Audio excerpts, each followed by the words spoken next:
Saddam Hussein Abdulmajid al-Tikriti, kiongozi wa Kiarabu kutoka Mashariki ya Kati aliyeimbwa na jamii ya bara la Waarabu kama mwanamapinduzi wa uchumi katika taifa lililojaaliwa rasilimali.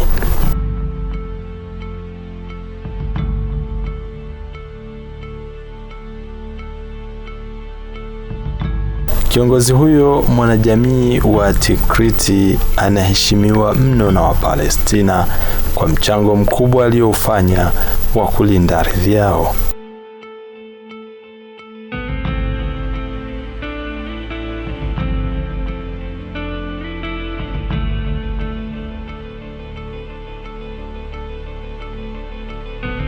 Karibu katika masimulizi yanayoangazia historia ya shujaa wa Kiarabu Saddam Hussein kutoka Mashariki mwa Kati katika taifa la Iraki, aliyehudumu kama rais wa taifa hilo kwa miaka 24.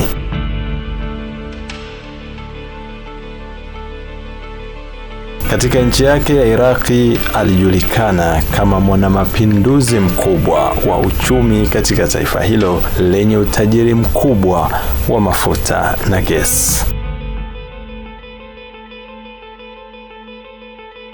Mtazamaji wa Bishen TV, ni kukaribishe katika masimulizi haya yanayomwangazia mwanamapinduzi ambaye alipata upinzani mkubwa kutoka kwa mataifa ya Magharibi kutokana na misimamo yake mikali. Mwandaaji na msimuliaji wako ni mimi Salum Abubakar.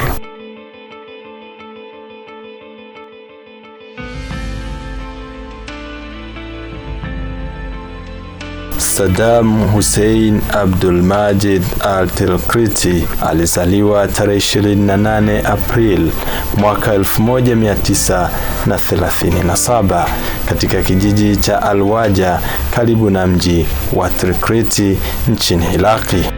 Alianza shule akiwa na umri wa kuchelewa kidogo kutokana na maisha ya kijijini alikokuwa akiishi.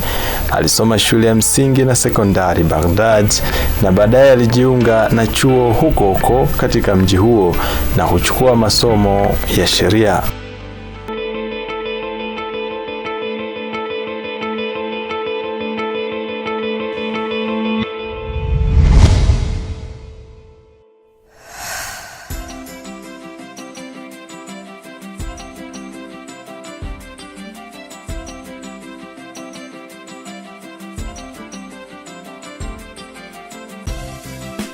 Mwaka 1957 Saddam Hussein alijiunga na chama cha Baath, chama cha Kiarabu chenye msimamo mkali kilichopigania umoja, maendeleo na kupinga ukoloni katika maeneo yao.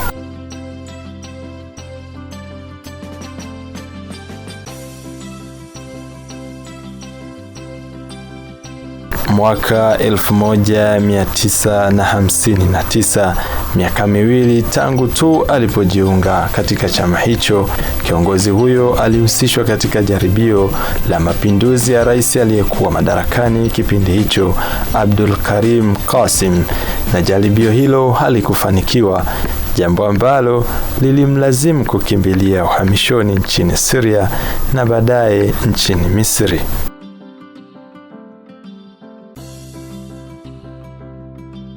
Baada ya mapinduzi ya mwaka 1963, alirejea tena nchini Iraki na kukamatwa na vyombo vya usalama nchini humo kwa makosa yaliyomfanya aishi uhamishoni.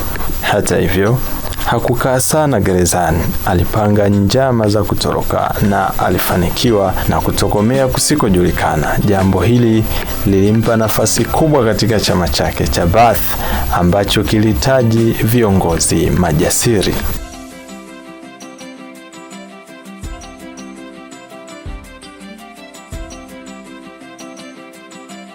Baada ya kutoroka gerezani, Saddam alijitakatisha vipi katika jamii?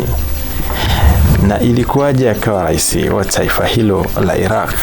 Usikose sehemu ya pili ya masimulizi haya yanayomwangazia kiongozi huyu aliyejipatia umaarufu mkubwa sana katika karne ya 20. Mimi ni Salum Abubakari, hadi wakati mwingine.